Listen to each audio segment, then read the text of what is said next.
प्रिय भक्तों, आज हम आपको एक ऐसे युद्ध के संदर्भ में बताने जा रहे हैं जो पार्वती नंदन विघ्नहर्ता भगवान श्री गणेश जी की और पवन पुत्र संकट मोचन महाबली हनुमान के मध्य हुआ था। हनुमान जी और गणेश जी दोनों ही सदैव धर्म का पालन पूर्ण करते थे और अपने भक्तों पर आए का सन का निवारण कर उनकी विपदाओं से उनकी रक्षा करते थे।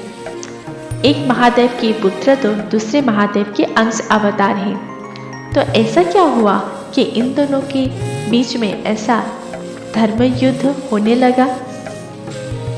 युद्ध भूमि में एक दूसरे के समक्ष आना पड़ा।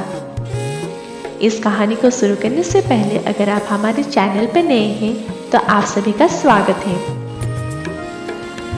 ऐसे ही कथाओं के लिए हमारे चैनल को सब्सक्राइब जरूर करें और साथ ही साथ बेल आइकन को भी प्रेस करें, जिससे हमारी वीडियो आप तक पहुंचती रहेगी।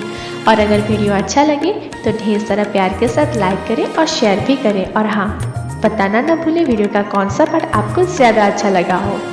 तो चलिए प्रारंभ करते हैं बिना देर किए आज की कहानी। शिव पुराण और लिंग पुराण के अनुसार गजासुर नामक एक असुर था, जो असुर महिषासुर का पुत्र था। जब माता पार्वती ने अपना दुर्गा रूप धारण कर महिषासुर का वध किया, उसी समय गजासुर अपनी माता के गर्भ में था। जब एक बार उसने अपनी माता से अपने पिता की मृत्यु के संदर्भ में पूछा तो उसकी माता ने उसे महिषासुर के वध की कथा सुनाई, जिससे अपने पिता की मृत्यु के संदर्भ में जानकर अत्यंत दुखी और क्रोधित हुआ।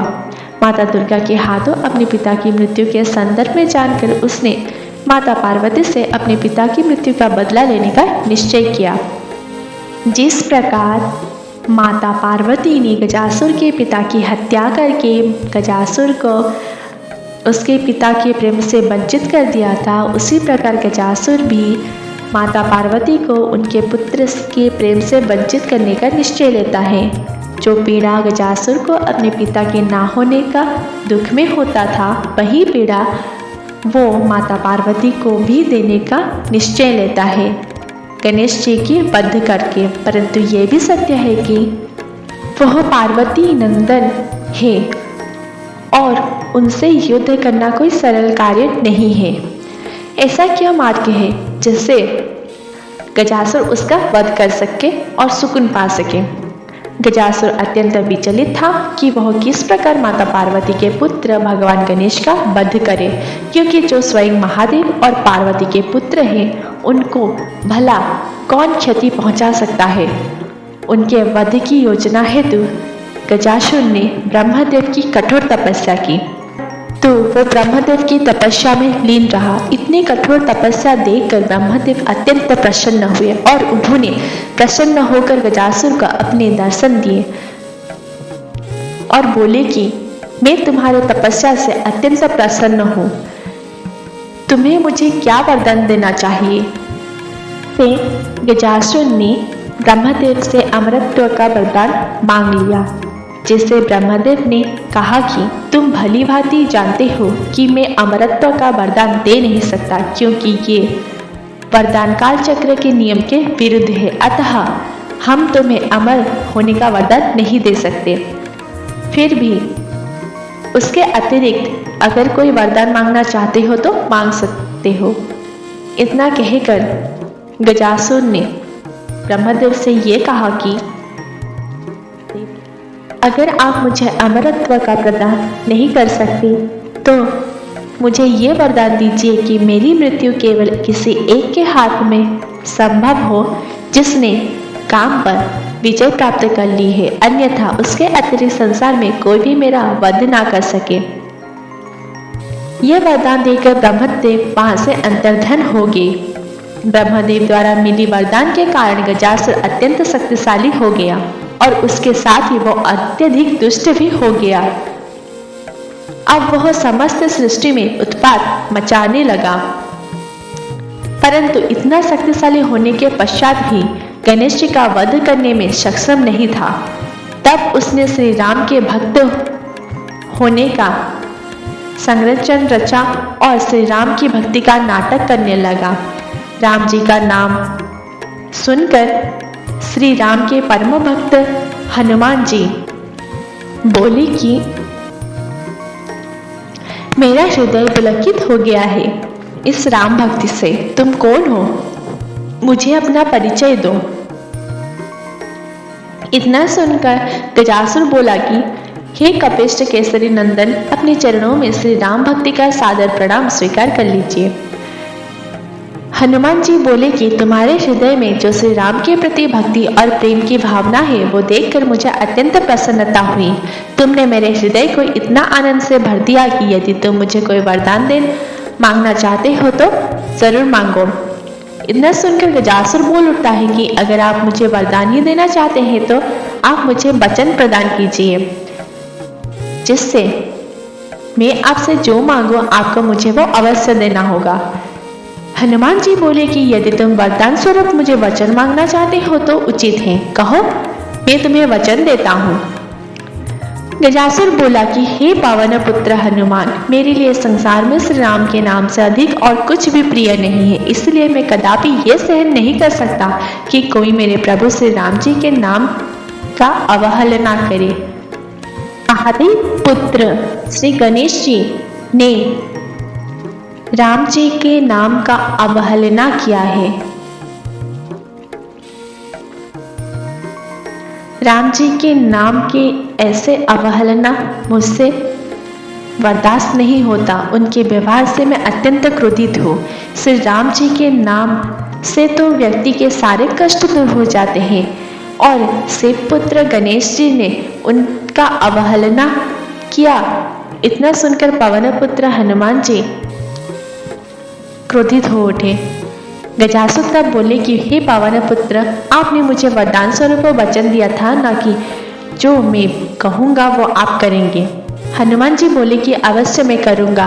कहो, जो मेरे प्रभु श्री राम जी के नाम का अवहेलना करता है उसे संसार में जीवित रहने का कोई भी अधिकार नहीं है।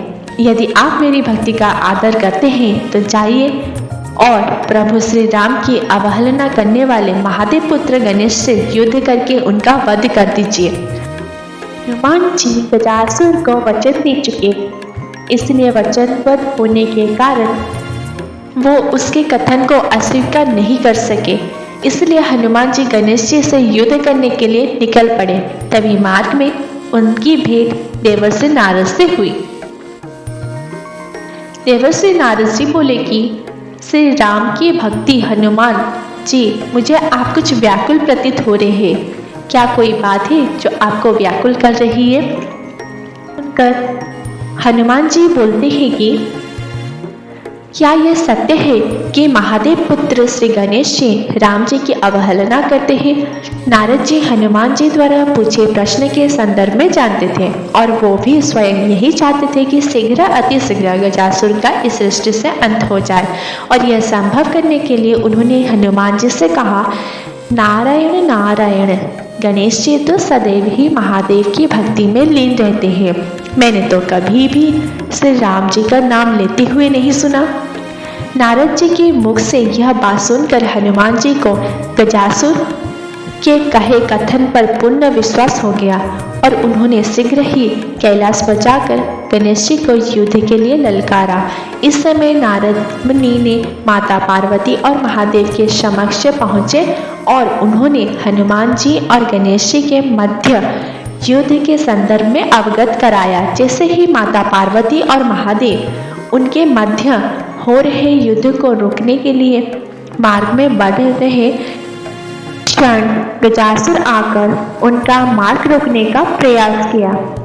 इस प्रकार के वचन को सुनकर माता पार्वती बोले कि तुम्हारे पिता के कुकर्म ने उसे मृत्यु दंड दिलाया और आज तुम भी इसी मार्ग पर चल रहे हो। यह स्मरण रखो कि बुराई का अंत सदैव होता है।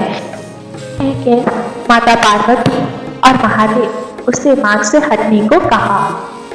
पार्वती के इतने समझाने के पश्चात भी गजासुर नहीं समझा। तब महादेव उस पर अत्यंत क्रोधित होते हैं और वहीं दूसरी ओर हनुमान जी अपना पंचमुखी रूप धारण कर गणेश जी से युद्ध करने लगते हैं।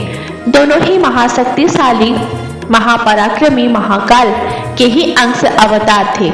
इस कारण दोनों बल की कोई भी सीमा न थी।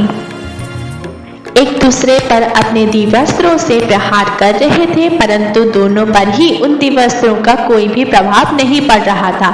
इस कारण इस युद्ध का कोई अंत ही नहीं था। युद्ध बहुत समय तक चला रहा। तब युद्ध को समाप्त करने के लिए गणेश जी ने अपना अमोघ अस्त्र हनुमान जी पर छोड़ दिया और उससे उत्तर में हनुमान जी ने भी अपना अमोघ अस्त्र छोड़ दिया। दोनों के अमोघ अस्त्र आपस में टकराते हैं और समस्त सृष्टि को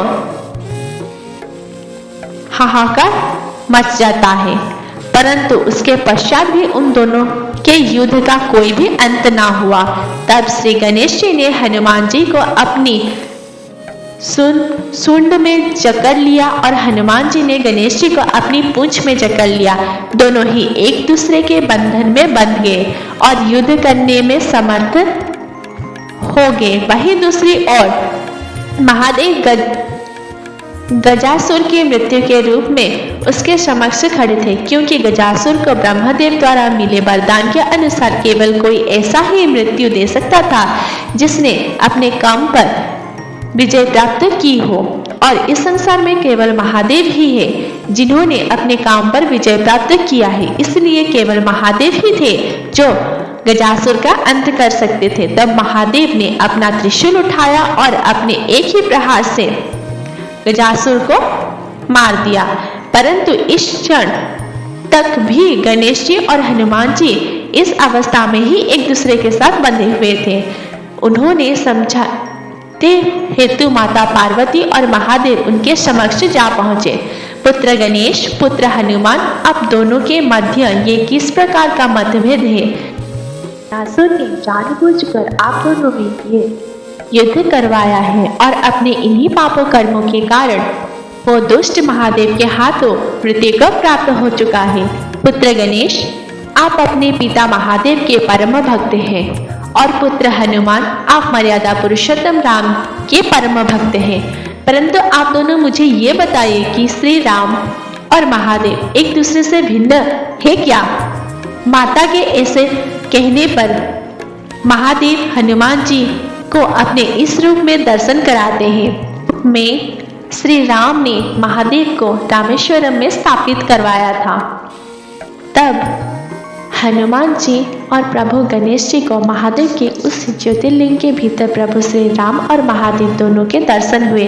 तब उन्हें अपनी गलतियों का एहसास हुआ और दोनों शीश झुकाकर ज्योतिर्लिंग में प्रभु श्री राम और महादेव को प्रणाम किया। तब माता पार्वती ने उन्हें समझाया कि शिव और राम दोनों ही एक हैं। दोनों में जो भेद करके आपस में मतभेद करता है उन्हें किसी का भी भक्ति प्राप्त नहीं होता। मित्रों, आज की कहानी आप सभी को अच्छा लगा होगा। अगर अच्छा लगा हो तो कमेंट करना ना भूलें। आज के लिए बस इतना ही। जल्दी मुलाकात होगी एक नई कहानी के संग। धन्यवाद।